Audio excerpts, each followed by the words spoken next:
You will see in your wallets and bank accounts in the new year. After years of record-setting falling incomes, our policies are boosting take-home pay at a historic pace. Next year, you will also see the results of the largest tax cuts in American history that were really accomplished through our great, big, beautiful bill, perhaps the most sweeping legislation ever passed in Congress. Under these cuts, many families will be saving between $11,000 and $20,000 a year, and next spring is projected to be the largest tax refund season of all time. So you know that no tax on overtime and tips that you're looking forward to getting at the end of the year? Well, there's several states that's not going to allow you to deduct those taxes on your overtime and tips. Colorado, New York, Illinois, Maine, all these sanctuary states, they're not going to allow you to deduct taxes on your overtime and tips. And furthermore, even if you're not from that state, but you're working in that state, you're going to have to pay taxes on your overtime and tips on that state income. Yeah, they're claiming that the federal government has no business trying to control their tax revenue, so they're saying that they're not going to conform to that no tax on overtime and tips. They're saying that they can't afford to lose the revenue because they have too many people to take care of. All right, family. Well, you guys heard it. All right, so boom. Let's talk about how blue state voters just got hit with a devastating reality check. And I'm talking to one of those moments where you got to sit down and ask yourself, did I vote for this? Because some of y'all are waking up to the fact that the same governors y'all helped put in office, especially in states like New York, Illinois, California, are out here blocking you from getting more money in your own pocket. That's not a conspiracy theory. That's real life. Your state governor is literally saying, yeah, we know the federal government said you shouldn't have to pay your taxes on tip anymore, but we're still going to take our cut right on. That's basically what they're doing. And it also makes me wonder, and I've been saying this over and over, talking to loved ones and stuff, that when Donald Trump, because his goal, as you heard or may have not heard, ultimately is to get rid of the federal income tax, right? Which would mean more money in your pocket because you won't have to worry about federal taxes, at least. Now, state taxes most likely will. Now, because where are the states going to get the money from? But I also said that even if Trump get rid of the federal tax, that's like, for example, if Trump get rid of federal income tax and federal taxes because of the tariffs, that's making so much money that we shouldn't have to be taxed because we are taxing imports that are coming in, benefiting off of our land, the land of the free, the amazing United States of America, my country and your country, which I love so dearly. Yeah, they should be paying us from benefiting off of our land, right? Us controlling the consumer market because we are the number one and we control all the markets within the atmosphere of other countries, I like to say, because the way American goes, other country goes. Or the way America goes in the direction that America goes, the way other country flows, I should say, right? And we lead, obviously, as a country, as a front runner for many nations who look up to us and look what we do as a direction to lead their own countries. So I say that for the simple fact that tariffs will replace federal income taxes. That's Donald Trump's ultimate goal. But even if Trump said, okay, we're going to put $100 back in your pocket based on these blue states, they're like, you know what? Nope, we're going to take that $100 right back in state taxes, which I knew this was going to happen, right? And it's no difference from what's going on with these no tax on tips, but these blue states happen to be like, nope, we still taxing you. Federal government not going to tell us what to do. And look, man, you got to look at it like what? Like Trump and the Republicans dropped this new tax plan. They call it the big beautiful bill, as you may know or not. And for once, the name actually fits. It is packed with stuff that helps working class folks, especially people who actually put in work with their hands, their feet, their back, service industry people, hourly workers, anybody hustling for a living. And inside this bill, you got no federal tax on tips, no tax on overtime, Social Security tax credits for working people. All this aimed at helping the working class individuals actually feel a difference in our wallets. And this ain't some abstract political game. This is your check, your refund, your rent money, your grocery money. But these blue state politicians, they ain't feeling it. They ain't looking at this like, nah, we don't want Trump getting credit for putting money back in people's pockets. So what do? They opt out of key parts of the bill. That's right. The law passed federally, but states still control their own state taxes. So governors like Kathy Hochul in New York, they're basically saying, yeah, y'all can keep that federal break, but we still taxing y'all on tips at the state level. And here's where it gets wild, because we're going to get to that article in a minute with Kathy Hochul and a local New Yorkan,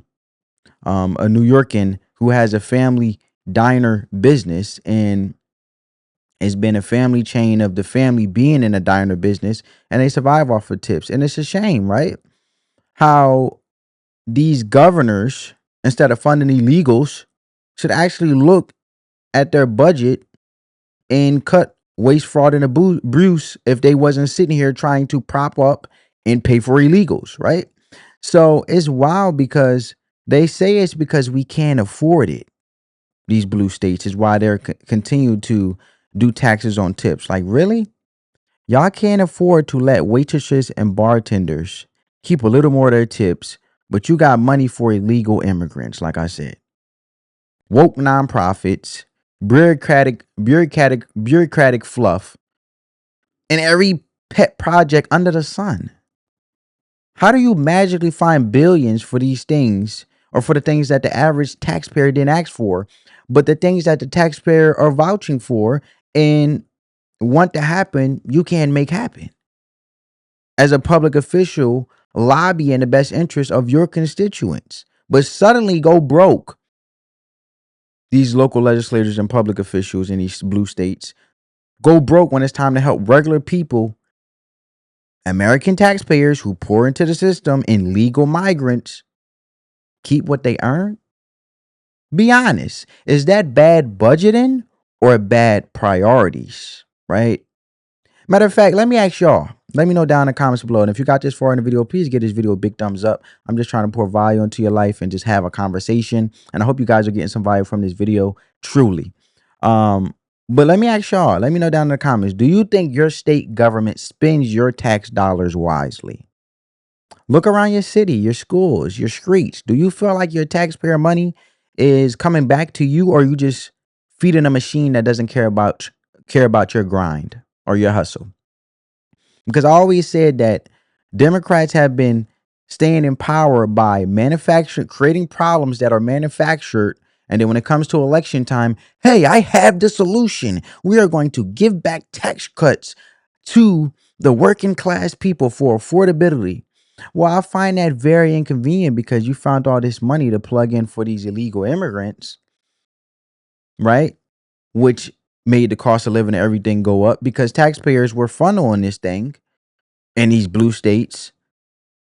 And now also come to find out that the affordability of housing is so high within these blue states, and rent is so high, and the cost of living is so high, because you have flooded these sanctuary cities in these blue states, these deep blue states, with millions of illegal immigrants, which, if you look at it supply and demand wise, simple economics, if there's more demand than there is supply. In this case, if there's illegal immigrants, which they were paying and giving free housing to, free Medicaid, free food stamps, then where does that leave the average working class American, right? Working class people that actually pour into the system, actually pay taxes. They have to pay for the cost of living just for a legal immigrant to live free.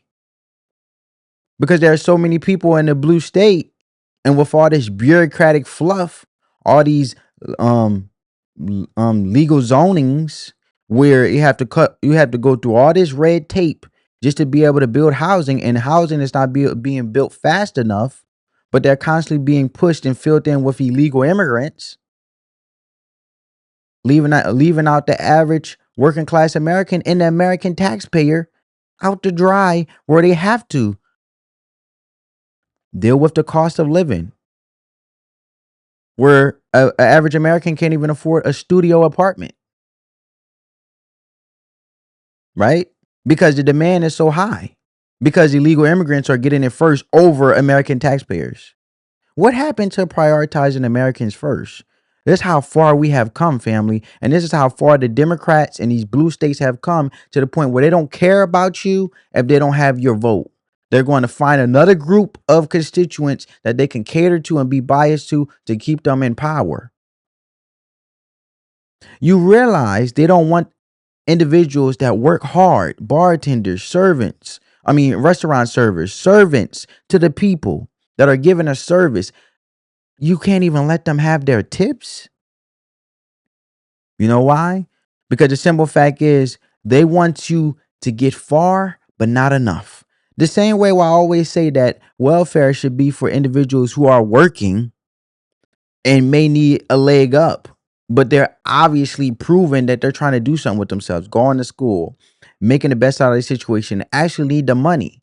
If you really think about it, and I have applied for welfare before, they look at your gross income, but that doesn't justify your net income, because your gross income could be $30,000 a year, but you only taking home, after all these taxes in these blue states, $600, living check by check, paycheck to paycheck. And now sit there when it comes to for them to get elected again as your local legislator, your mayor, your governor. They'll work hand in hand, these Democrats. We all know how they do when it comes to their Ponzi schemes. Oh, we're going to give, and they're good for this one. Oh, when it comes to them being a Democrat president going up for reelection, oh, we're going to give a child tax credit. Y'all seen Kamala Harris? Y'all seen Kamala cleaning greens in the bathroom, Harris? Oh, we're going to tackle crime that stops the severity and the severe offense for individuals getting arrested, crucially for marijuana. Or we're going to do more pancreatic cancer research for men. Where was all these initiatives in the beginning? And she only did that because she was desperate to gain the league over Trump when it was time to run for president. And she realized she was losing the race. Thank God. I mean, look at Governor Tim Walz, man.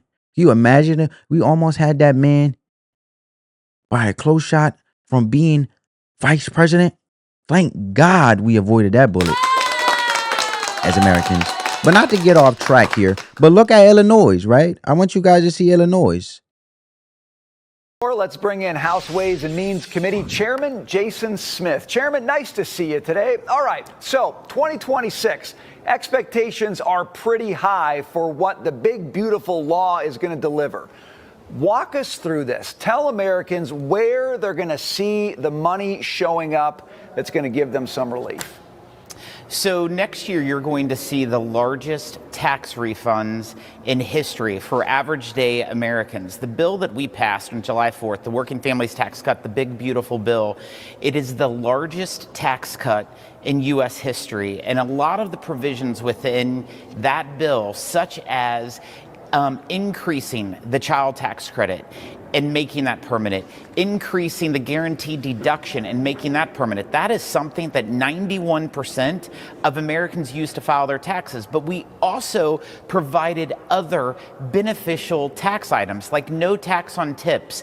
And that's above the line that actually can go towards the standard deduction. We increase the senior deduction to create no tax on Social Security, as the president was asking. And we also eliminated tax on overtime. These provisions alone will allow people's wages to grow exponentially next year with larger refunds.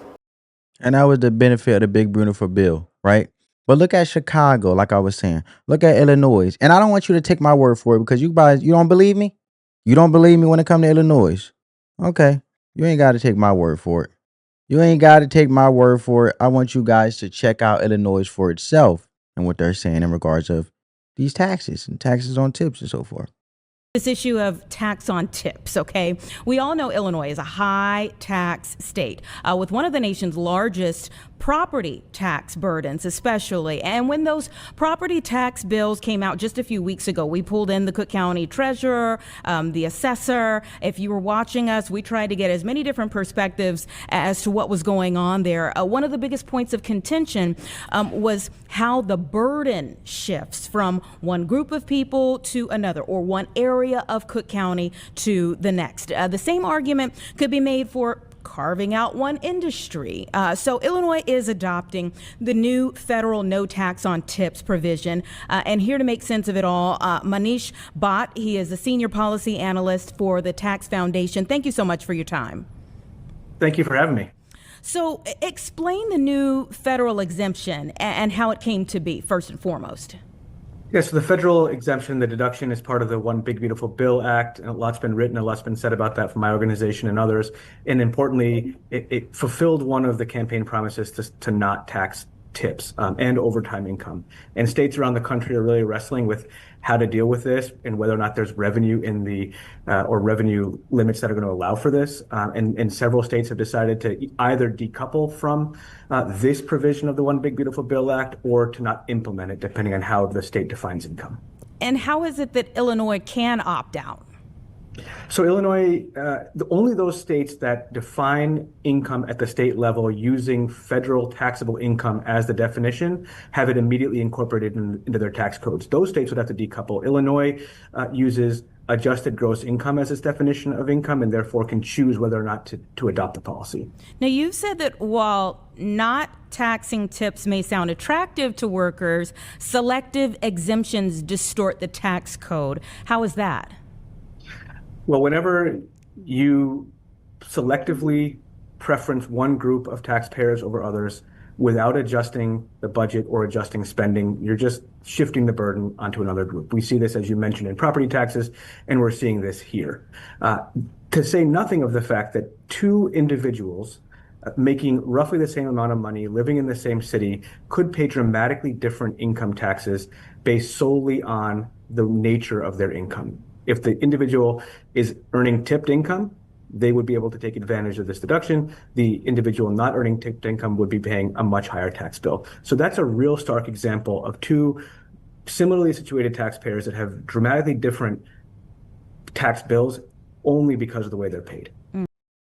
Well, there you have it, folks. And what's worse is that a lot of these workers probably voted blue their whole life. You know what I'm saying?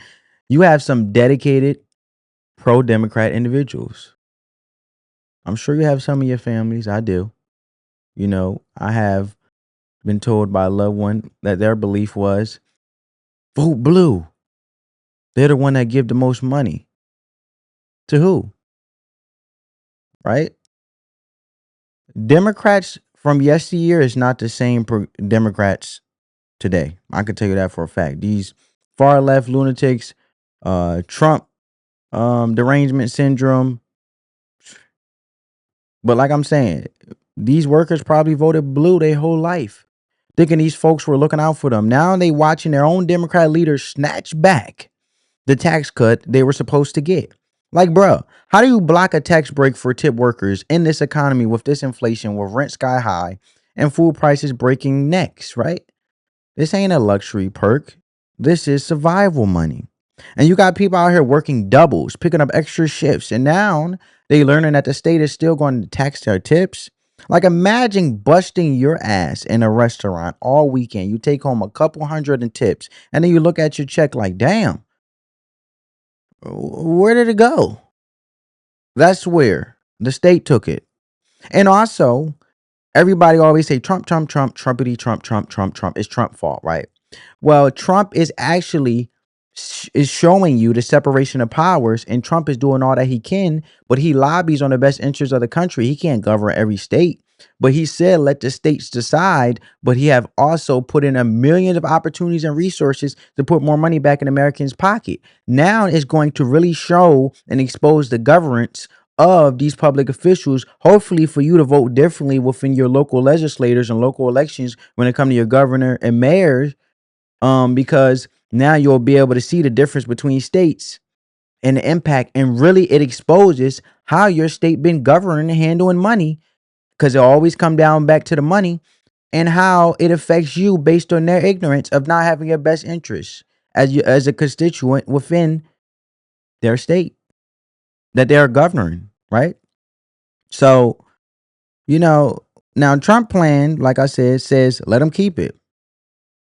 And the federal government is following through, but the state governors, nah, they still got their hand in your pocket. Like a jealous cousin who ain't do no work, but still feeling entitled to your payday. Let me break this down simple. This is like your boss telling you, yo, good job. Here's a $200 bonus. And then the building supervisor who doesn't even manage you comes in like, actually, I'm taking $80 of that because I can't afford not to. Bruh, that's insane. So, and just so y'all understand the math, the new bill lets tip workers deduct up to $12,500 a year from their taxable income just from tips. That's money you wouldn't be taxed on at the federal level. Married couples, it doubles, $25,000. And same for overtime. You could deduct the same amount for extra hours work. So if you grinding and you putting in 50 to 60 hours a week, you actually get rewarded for that under this law, right? Big beautiful bill. That's what's crazy. The people who hustle harder finally get a break, and these governors are saying, "Nah, we not gonna let that happen in our state." Like, bro, what are we doing? Are we helping working people, or are we sabotaging them for political clout or popularity, right? So let me ask y'all this. If your state told you, we're going to keep taxing you on your hustle because we don't want the other political party to look good, how would you feel about that? Does that sound like leadership or pettiness? Or, to put it like this, leadership or pettiness? And are they protecting the budget, or are they just trying to block the other side from getting a win? And let's be real, this ain't just about money. It's about incentives. No tax on overtime. That's telling a young man and woman, yo, if you put in extra hours, you keep more of your money. That's a message that rewards hustle. And we need that energy, especially if you're you're young, 20s. Men don't reach their greatest potential and hit their highest limit of income till like what? Mid 40s, early 50s. Just getting started in life though, you're in 20s. I'm 20, you know what I'm saying? Man, you should be stacking every dollar. Working at OT, grinding, and now the government saying we ain't gonna tax that extra grind. That's love to me. I love that. That's real policy that motivates folks to move up and work harder.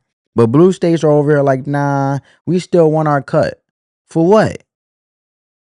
Y'all still broke even with high taxes? And here's the kicker. These are the same states where people complain every day about affordability. Rent's high, taxes are high, everything is expensive, but your own leaders are blocking a tax break that could have helped. So who's really keeping things unaffordable? Right? So I want you guys now to see what I've been waiting to roll out the red carpet. This is a waitress, right? And Governor Kathy Hochul in New York, right? She says she is going to still tax bartenders and restaurant workers on tips. As it reads in the New York Post, this is a New York Post, Hochul hasn't served up Trump's no tax on tips policy, ticking off New York restaurant workers. Check this out. disgraceful. People live off of tips. So for her to do that is just, it's disheartening. It's upsetting.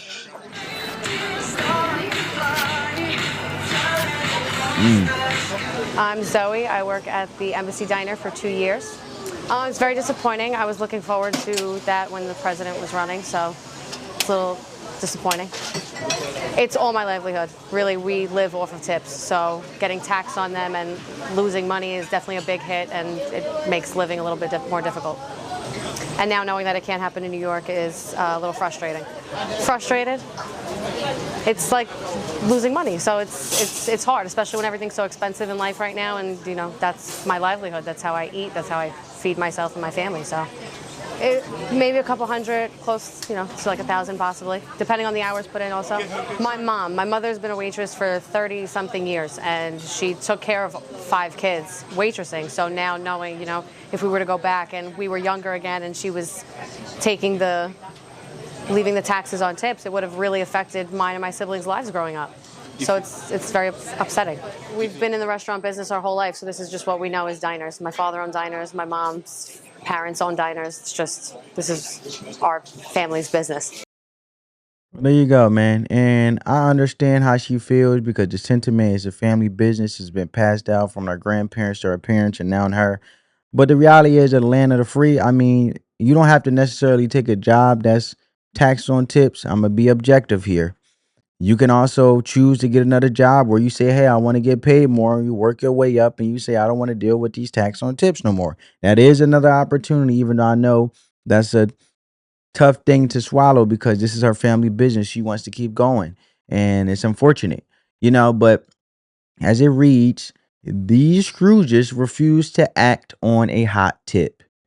Governor Kathy Hochul and Democratic New York lawmakers haven't extended President Trump's no tax on tips policy to state income taxes, hitting bartenders and restaurant workers in the pocketbook, all while preaching affordability. The inaction got Ryan Gallagher, 30 years old, a bartender at the Blasket, an Irish pub in Midtown on Friday, quote unquote, screw her, Gallagher said about Hochul. I mean, that's her. Straighten up the money. And the no tax on tips policy, along with a related deduction for overtime, was a key worker-friendly provision of Trump's One Big Beautiful Bill, narrowly passed by Republicans this year. Treasury Department officials extended the federal tax break for nearly 70 jobs and professions, from taxi drivers to golf caddies, but not only fan creators, but the obvious beneficiaries were food and beverage service workers, often dependent on tips. Qualified service workers can now deduct up to, and I told you guys about that, 12,500 if you on your federal taxes, and hourly workers and stuff like that, 25,000 for a married couple. But while many states either proactively or automatically matched the cuts, several others held out against it, extending the deduction, including New York, to the dismay of service industry workers. Quote unquote, it's disgraceful. People live off tips, said Zoe Kaladamus, 30 years old, a waitress at Embassy Diner in Bethpage, Long Island, who says she helps out at home as the eldest of 5 siblings. Quote unquote, for Hochul to do that is disheartening, is upsetting, said Kaladamus, who take home $3 on and $8 gratuity. Claudimus said she lost roughly $1,000 a month on taxes from tips, which she told the Post are hard earned for going above and beyond while serving hundreds of customers per shift. Quote unquote, it's like losing money, so it's hard, especially when everything's so expensive in life right now. That's my livelihood. That's how I eat and feed my family. Jackie Petru, a manager at P. McKay's Irish pub in Midtown for a couple of years and a server for 37, also has some choice words for state lawmakers. In quotes, their hands are in everything, and finally they're doing something good, and they passed the bill, and now the state comes and screws you. It's like, what are we doing? Just leave it to Kathy Hochul to do that, said Petru, a Trump supporter. Thanks for nothing, she told Hochul. Several servers, Khalil laminated the declining use of cash, which used to provide an ignorance is bliss workaround to getting their tips taxed. Quote unquote, I get most tips from credit cards, so that means everything is getting taxed, said David Adju, a server at Antilali 56 Greek Tavern in Midtown. Honestly, if my check comes out good, but then take out a lot of taxes is bad for us. It sucks to be taxed. That's why we love cash tips. Yeah, well, it's hard to get around that now with everything being digitalized and being able to be tracked, right? And look, it's mind blowing to me with these blue states, because y'all ever notice that the states with the highest taxes always also seem to be the most broke? Like, where's all that money going? You're paying out the nose and your streets still messed up, schools underfunded, crime out of control. Where's the return on investment? These blue states are like bad landlords. They charge you premium rent and still ain't fix the broken heater. It's just wild to me. Because, and we could just talk about tipping culture for a second, like we've been doing. Because listen, I fully support hardworking service bartenders and delivery drivers, barbers, folks who actually earn those tips. I'm all for giving them a tax break. They deserve it. But nowadays, bro, tipping culture can go off the rails and have gone the rails in the brink of entitlement, because you go to a self-serve chaos, you make your own salad, and the screen still pop up. Would you like to tip 20%? Tip who? The robot? Like, yo, it's emotional blackmail at this point, but don't get it twisted. That's a different issue. That's tipping culture. But what we're talking about here is the actual workers who are putting in real work and still getting taxed like criminals for it. And now with everything going digital, most tips are tracked. Like I said, you swipe your card, you leave a tip, boom, that's income and that's tax. So these workers ain't even getting the benefit of doubt anymore like they used to when people handed them cash under the table. And for those folks, these new tax breaks was a blessing. But again, blue states said, nah, we want our piece. So the real question is, how long are y'all going to keep voting for the people who keep your pockets empty, though? This ain't even a party thing anymore. This is straight common sense. If somebody blocks you from keeping more of your hard-earned money just because they don't like who proposed the bill, then they're not a leader. They're a gatekeeper guarding the door to your own success. So now I'm asking y'all, is that a wake-up call for voters? Are y'all finally seeing the difference between politicians who talk about helping you versus politicians who actually do it? Are you cool with working hard at tipping out everybody and still getting taxed to death? Or do you want to change that actually shows up in your direct deposit? Let me know in the comments. I want to hear your story. Have you ever looked at your check and felt like, man, I'm getting robbed before I can even pay my rent? Have you ever felt like the system punishes you for working harder? I mentioned, for example, welfare, right? They never help the working class people, but they help the people that sit on their butts as a lifestyle to get paid and be taken care of through welfare with free food. You know, they get cash assistance, ain't even trying to work. But thanks to Trump changing that to saying, look, you got to go to school, you got to volunteer or something. This is taxpayer money. You can't just sit in and this shouldn't be a lifeline. This should be a temporary help, right? But working class people can't even get help. But I think we should change that. But because of all of this, right? I want to know you guys' thoughts. Make sure you like this video, drop a comment with your thoughts, share it with someone who needs to hear this. And of course, subscribe to the channel because I got way more real talk coming. Let's wake the people up. Let's go, family. Catch you in the next one. Love you guys. Like the love, super the hate. Peace.